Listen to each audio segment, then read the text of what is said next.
Hello students, welcome to my channel. तो हम लोग कर रहे थे 11th क्लास की financial accounting chapter number 2 basic accounting terms. तो हमारी नेक्स्ट टर्म है लाइबिलिटीज। लाइबिलिटीज क्या होती हैं? Liabilities is the amount payable by the business, यानी कि किसी भी बिजनेस ने जो भी अमाउंट बाहर पे करना है उसको हम कहते हैं लाइबिलिटीज। तो हमने जैसे एग्जाम्पल किया था, ए एक पर्सन है, ठीक है। ए ने एक बिजनेस स्टार्ट किया, ए एक पर्सन है, ए ने बिजनेस स्टार्ट किया, ठीक है। अब ए ने बिजनेस के अंदर कुछ अमाउंट इन्वेस्ट किया जिसको हमने कैपिटल बोला था, ये मैं आपको ऑलरेडी करा चुकी हूँ, ठीक है। अब कैपिटल जितनी ए ने लगाई वो क्या होगी? बिजनेस की लाइबिलिटी, क्योंकि बिजनेस जो है, बिजनेस ने ए से कैपिटल लिया तो आज नहीं तो कल कभी ना कभी ए को वापस भी करेगा, ठीक है। अब ए ने क्या किया? मार्केट से लोन भी लिया, ठीक है। तो बैंक से लोन लिया सपोज उसने, ठीक है, और उसने मार्केट से भी लोन लिया, ठीक है, लोन फ्रॉम सपोज बी, ठीक है। और उसने क्या किया? उसने माल, जो सामान लिया, जो गुड्स ली वो उधार पे ली, तो उसको हम कहते हैं क्रेडिटर्स, ठीक है। तो ये सब जो हैं ये हमारी क्या होगी? लाइबिलिटीज। क्योंकि अभी जो है बिजनेस ने ये अमाउंट जो है बैंक से लिया है, इसको बिजनेस को कभी ना कभी इसको पे करना पड़ेगा। तो जो भी अमाउंट बिजनेस को पे करना है इन फ्यूचर उसको हम कहते हैं लाइबिलिटीज। अभी पे नहीं किया है, इन फ्यूचर कुछ टाइम के बाद उसको पे करना है, उसको हम कहते हैं लाइबिलिटीज, ठीक है। तो जितना भी अमाउंट बिजनेस को पे करना है बाहर किसी को, तो वो हो गया हमारा लाइबिलिटीज, ठीक है। तो ये सारी होगी हमारी लाइबिलिटीज। अब अगर आपको छोटा सा एग्जांपल आपको समझना हो तो ऐसे भी कर सकते हो। सपोज आपने अपने किसी फ्रेंड से आपको कुछ पैसों की जरूरत है, तो आपने अपने फ्रेंड्स से बोला कि मुझे कुछ पैसे चाहिए, ठीक है। तो आपके फ्रेंड ने, सपोज आपको 1000 रुपीज चाहिए, आपके फ्रेंड ने आपको निकाल के दे दी, अभी तू ले ले, मुझे 2 मंथ्स के बाद रिटर्न कर दियो, या मुझे 2 मंथ्स के अंदर रिटर्न कर दियो। या आपने बोला कि मुझे 1000 रुपीज चाहिए, मुझे अभी दे दे, मैं 2 मंथ्स में आपको रिटर्न कर दूंगा, ठीक है। तो अब जो है आपने ये 2 मंथ्स के अंदर अपने फ्रेंड को जो पैसा देना है, ये क्या हो गया? आपकी लाइबिलिटी, ठीक है। तो इसी तरह से बिजनेस को भी जो पैसा मार्केट के अंदर या बाहर या किसी को भी, इंटरनल या एक्सटर्नल, जिसको भी पे करना है, वो हो गया बिजनेस की लाइबिलिटी, ठीक है। तो जब हम बात करते हैं बिजनेस, अब जो कैपिटल है, कैपिटल भी हमारी लाइबिलिटी है, क्योंकि बिजनेस जो है वो ए का है। अकॉर्डिंग टू अकाउंटिंग रूल्स ए जो है वो अलग है और बिजनेस अलग है। तो ए ने जो बिजनेस में जितना भी कैपिटल इन्वेस्ट किया था, वो कैपिटल बिजनेस को कभी ना कभी ए को रिटर्न करना पड़ेगा, ठीक है। या जब बिजनेस क्लोज होगा तो बिजनेस की सारी चीजें बेचकर जो भी पैसा मिलेगा वो वापस ए के पास चला जाएगा, ठीक है। तो इसीलिए कैपिटल को भी एक लाइबिलिटी मानते हैं। लेकिन कैपिटल जो होता है वो इंटरनल लाइबिलिटी होता है, ठीक है। और जो भी पैसा बाहर पे करना है, जैसे बैंक लोन हो गया, या किसी पर्सन से लोन ले रखा है, या क्रेडिटर्स हो गए, तो ये सारे क्या होते हैं? ये सारे होते हैं एक्सटर्नल लाइबिलिटीज, ठीक है। तो बिजनेस को किसको पैसा पे करना है, अगर इस हिसाब से देखा जाए तो लाइबिलिटीज जो हैं 2 तरह की होगी। एक होगी इंटरनल लाइबिलिटी, ठीक है, एक होगी एक्सटर्नल लाइबिलिटी, ठीक है। तो इंटरनल लाइबिलिटी होती है लाइबिलिटी टुवर्ड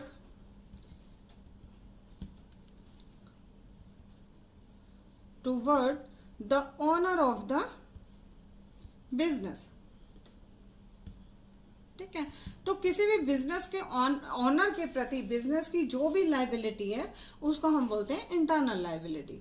एक्सटर्नल लाइबिलिटी जो होती है, that is liability toward outsider, liability toward the outsiders,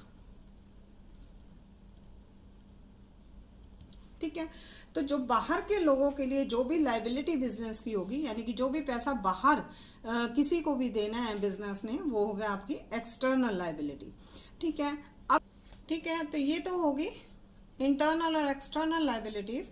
अब इसके बाद आता है liabilities are classified into 2 parts. कौन सी होगी? एक होगी हमारी नॉन करंट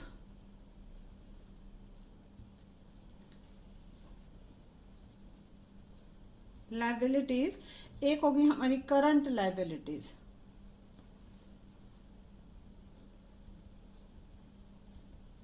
ठीक है, तो जब भी आपको पेपर में क्वेश्चन आएगा टाइप्स ऑफ लाइबिलिटीज के ऊपर, तो आपको नॉन करंट और करंट लाइबिलिटीज के बारे में बताना है।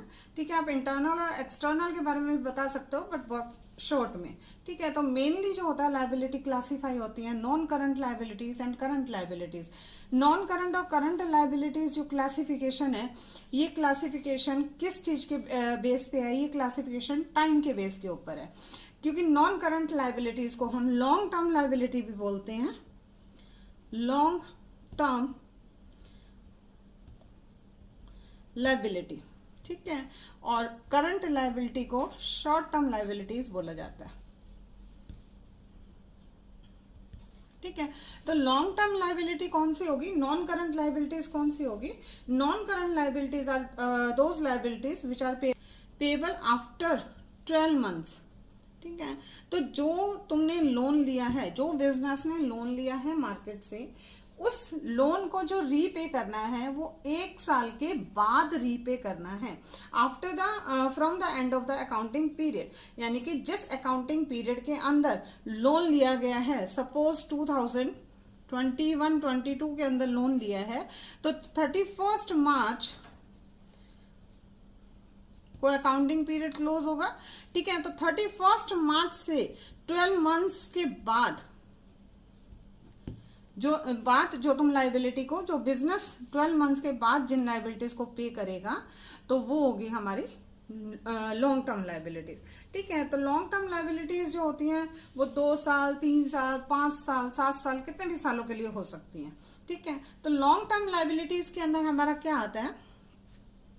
लॉन्ग टर्म लाइबिलिटीज के जो एग्जांपल्स हैं उसके अंदर हमारा आता है मेनली लॉन्ग टर्म लोन। ठीक है, तो लॉन्ग टर्म लोन्स जो हैं वो बैंक से भी हो सकता है, किसी फाइनेंशियल इंस्टीट्यूशन से भी हो सकता है, किसी पर्सन से भी हो सकता है। तो जो भी लॉन्ग टर्म लोन्स कोई भी बिजनेस, कोई भी फर्म लेती है, तो उसको हम कहते हैं नॉन करंट लाइबिलिटीज और लॉन्ग टर्म लाइबिलिटीज। ठीक है, इसके बाद बात आती है करंट लाइबिलिटीज की। करंट लाइबिलिटीज को हम शॉर्ट टर्म लाइबिलिटी भी बोलते हैं। शॉर्ट टर्म लाइबिलिटी क्यों बोलते हैं? Because these liabilities are payable within 12 months. 12 महीने के अंदर अंदर इसको पे करना पड़ता है। 12 महीने के अंदर अंदर यानी कि 1 साल के अंदर पेएबल होगी। ठीक है, तो जो भी तुम्हारे ऐसे लोन हैं जो तुम्हें 1 साल के अंदर अंदर पे करने हैं, उसको हम कहते हैं करंट लाइबिलिटीज। ठीक है, तो करंट लाइबिलिटीज के एग्जाम्पल जो हैं वो हमारे हैं क्रेडिटर्स। क्रेडिटर्स क्या होते हैं ये अभी मैं आपको आगे बताऊंगी। ठीक है, तो हमारे क्रेडिटर्स हो गए, बिल्स पेएबल हो गए, शॉर्ट टर्म लोन्स हो गए। ठीक है, तो ये सारे जो हमारे हैं ये हमारी होगी current liabilities. Short term liabilities, तो इन सारी लाइबिलिटीज को 1 ईयर के अंदर अंदर किसी भी बिजनेस को पे करना जरूरी होता है। ठीक है।